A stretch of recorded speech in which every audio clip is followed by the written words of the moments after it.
Close your eyes for a second. You're kneeling inside a rock shelter somewhere in what's now the Rocky Mountains. It's over 12,000 years ago. There's no language written down anywhere on Earth yet. No farming, no pottery.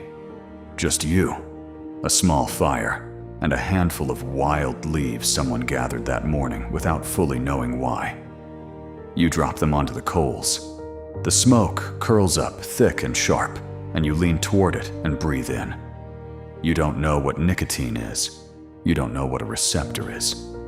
All you know is that something in your chest and your head just shifted, and some part of you decides, quietly, to do it again tomorrow. That exact decision is still being made right now, on a smoke break, in a parking lot, 12,000 years later, by someone who has no idea how far back this actually goes. So the real question isn't why people smoke today. That part is well documented. The real question is how far back this behavior actually goes. And why, every time archaeologists check, the answer turns out to be even older than the last time they looked. In 2021, researchers studying that exact rock shelter published something that rewrote the timeline entirely. They found charred seeds from a wild tobacco species, dated to roughly 12,300 years ago, the oldest known direct evidence of tobacco use anywhere on the planet. Not eaten, not chewed for medicine, burned and almost certainly inhaled, likely wrapped or rolled rather than smoked loose. One hearth pushed the origin of human tobacco use back by thousands of years earlier than anyone had confidently claimed before. Here's what makes that strange rather than simple. 12,300 years ago is before the pyramids, before the wheel, before any city ever excavated. Which means smoking isn't a habit civilization invented once things got comfortable. It's older than civilization itself. It was already happening in the middle of the last ice age.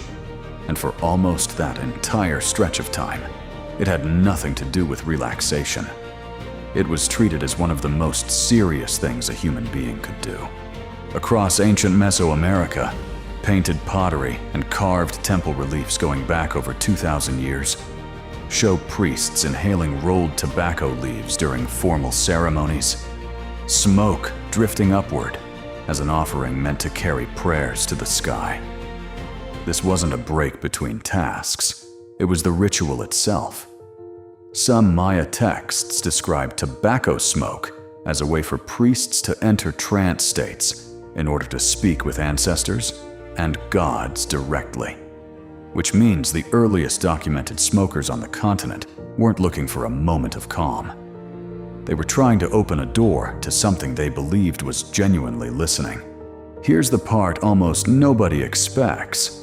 This same instinct, take a plant, burn it, breathe the smoke, wasn't unique to one continent or one culture. It shows up independently, again and again, in places that had no contact with each other whatsoever. The Greek historian Herodotus, writing in the 5th century BC, described a nomadic people called the Scythians, building small enclosed felt tents, heating stones inside until they glowed, and throwing hemp seeds directly onto those stones.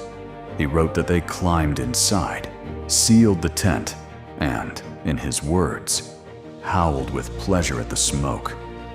For roughly 2,000 years, scholars quietly assumed Herodotus was exaggerating, maybe describing an ordinary steam bath and dressing it up for his readers. Then archaeologists excavated Scythian burial mounds in Siberia and found the exact bronze braziers he described, along with hemp residue burned onto heated stones. He hadn't invented a thing. He'd been describing, with total accuracy, a culture that had built an entire ritual technology around inhaling smoke, centuries before anyone in Europe wrote the word cannabis down. Which means two completely unconnected ancient cultures, one in Central America, one on the Eurasian steppe, arrived at almost the same idea using completely different plants. That's not a coincidence you can explain with trade routes. That's a pattern written into how the human brain responds to smoke itself. Because it wasn't only used to reach gods. Ancient Egyptian physicians were doing something with smoke that sounds almost like modern medicine. Medical texts dating to around 1550 BC describe treating respiratory conditions by having patients inhale smoke from specific heated plant material, essentially building a crude inhaler thousands of years before anyone understood what a lung actually absorbed. If a substance had a therapeutic effect, and the lungs were the fastest way into the bloodstream, smoke was simply the most direct delivery method a civilization without needles or pills had available. Then, in 1492, an entire hemisphere that had never encountered tobacco at all came face to face with it for the first time. Christopher Columbus's crew described indigenous islanders walking around with small, burning rolls of leaves, inhaling the smoke and breathing it back out. And they thought it was strange enough to write down. Within a few decades, sailors returning to Europe had picked up the exact same habit they'd mocked, and tobacco farms were already spreading across Spain and Portugal. Here's the turn that changes everything that comes after. In the Americas, tobacco had been treated with something close to reverence for thousands of years. Tightly controlled, deeply ceremonial, shared between people as an act of trust rather than casual habit. In Europe, within roughly a century, it became a cash crop. Ships carried it by the ton. Monarchs taxed it. Entire colonies, including early Jamestown, survived financially because tobacco could be grown and shipped faster than almost anything else in the New World. The ritual didn't travel with the plant. Only the leaf did. And then, in the 1880s, a machine finished the job. The Bonsack cigarette rolling machine could produce over 200 cigarettes a minute, a task that used to take a skilled worker roughly an hour to do a fraction of by hand. What had once required gathering leaves, preparing them by hand, and treating the entire process as significant, now took 3 seconds and a match, available on nearly every street corner in the industrialized world. The human brain hadn't changed. It still responded to nicotine the way it had for thousands of years, of occasional ceremonial use. What changed was the frequency. A ritual ancient priests performed a handful of times a year had become something factory workers were doing 40 times a day, and nobody involved in building that machine had any idea what the long-term cost of that shift would actually be.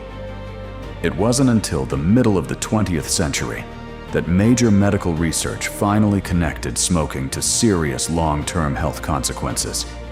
Roughly 12,000 years after the first person in that Rocky Mountain rock shelter leaned toward the smoke and decided to do it again. So when did ancient humans start smoking?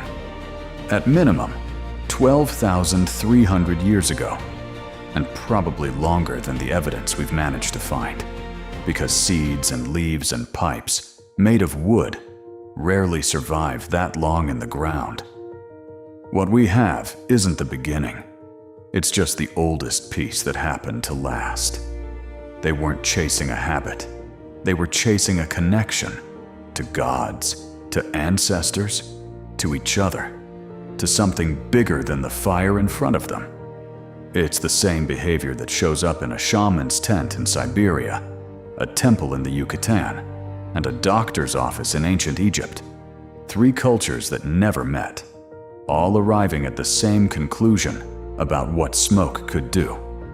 Same instinct, completely different world. And that's the part worth sitting with longer than any date or dig site. The ritual came first. The addiction came later.